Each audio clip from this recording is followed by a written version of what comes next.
ఇప్పుడు జనరల్గా వెంకటేష్ చేసిన ఎక్కువగా ఫ్యామిలీ ఓరియంటెడ్ సబ్జెక్ట్స్, బట్ ఇందులో ఫ్యామిలీ ఎలిమెంట్ ఎంత ఉంది అంటే మోర్ ఎవర్ ఇప్పుడు ట్రైలర్ చూసిన తర్వాత యాక్షన్ పార్ట్ దాన్ని ఎక్కువ డామినేట్ చేసింది కదా. ఓకే, సో సినిమా చూసినప్పుడు ఫ్యామిలీ ఆడియన్స్ ఎంతవరకు సాటిస్ఫై అవుతుంది సార్? అంటే నేను మీకు ట్రైలర్లో చాలా క్లియర్గా చెప్పింది ఏంటంటే, ఇది ఒక తండ్రి తన కూతుర్ని కాపాడుకోవడానికి చేసే యుద్ధం ఇది.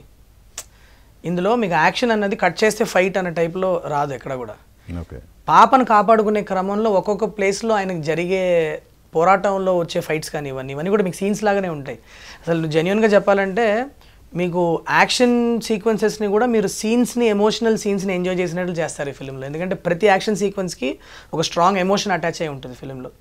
ఓకే, అండ్ ఆల్సో మీకు పాపకు ప్రాబ్లం వచ్చేంత వరకు మనకు చాలా బ్రీజీ ఫ్యామిలీ స్టోరీ నడుస్తూ ఉంటుంది. ఎప్పుడైతే పాపకు ప్రాబ్లం స్టార్ట్ అవుద్దో అక్కడి నుంచి నా పోరాటం స్టార్ట్ అవుద్ది. సో నా నమ్మకం ఏంటంటే ఫ్యామిలీ ఆడియన్స్ కనెక్ట్ అయిపోతారు బిగినింగ్లోనే. ద వెరీ బిగినింగ్ మీ వెంకీ మామని మీరు ఎలాగైతే ఇంతకుముందు చూస్తున్నారో అలానే చూపించా. But there will be a turn in the film. అక్కడి నుంచి నేను మీకు గ్రాడ్యువల్గా మిమ్మల్ని కథ లోపల తీసుకెళ్ళాను. సో ఫ్యామిలీ ఆడియన్స్ ఎలా అట్రాక్ట్ అవుతారు? ఖచ్చితంగా ఇప్పుడు శ్రద్ధా శ్రీనాథ్కి సార్కి జరిగే ఒక ట్రాక్ ఉంది. ఓకే, పాపకి సార్కి జరిగే ట్రాక్ ఉంది. అసలు ఓవరాల్ అసలు ఈ ఫిలిం అసలు DNA, the core of the film is it self father wanting to save a daughter.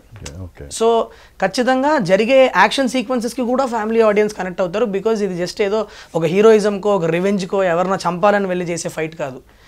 ఒక బిడ్డను కాపాడుకోవడానికి ఒక తండ్రి చేసే ప్రయత్నం కాబట్టి ఖచ్చితంగా ఫ్యామిలీ ఆడియన్స్ కనెక్ట్ అవుతారు సార్. ఎందుకంటే నాకు ఒకటే నమ్మకం, వెంకీ సార్కి అందరూ కనెక్ట్ అవుతారు. ఎందుకంటే ఇప్పుడు మీకు పిల్లలు ఉన్నారనుకోండి, మిమ్మల్ని మీరు వెంకీ సార్లో చూసుకుంటారు.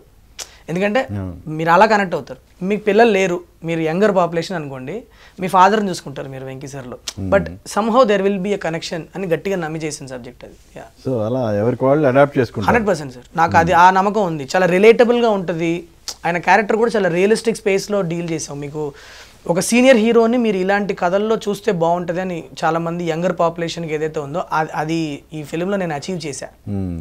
నేను చాలాసార్లు డెన్జెల్ వాషింగ్టన్ గారి ఫిలిమ్స్, లియామ్ నీసన్ ఫిలిమ్స్ అని చూసి, ఈక్వలైజర్ సిరీస్లు అని చూసి నేను అనుకునేవాడిని, మనకి మన సీనియర్ హీరోలు ఎవరన్నా ఇట్లాంటి స్పేస్లో చేస్తే ఎంత బాగుంటుందో అనుకునే నాకు లడ్డు దొరికినట్టు దొరికారు సార్. అలా పక్కన చేస్తాను అంతే. ఓకే.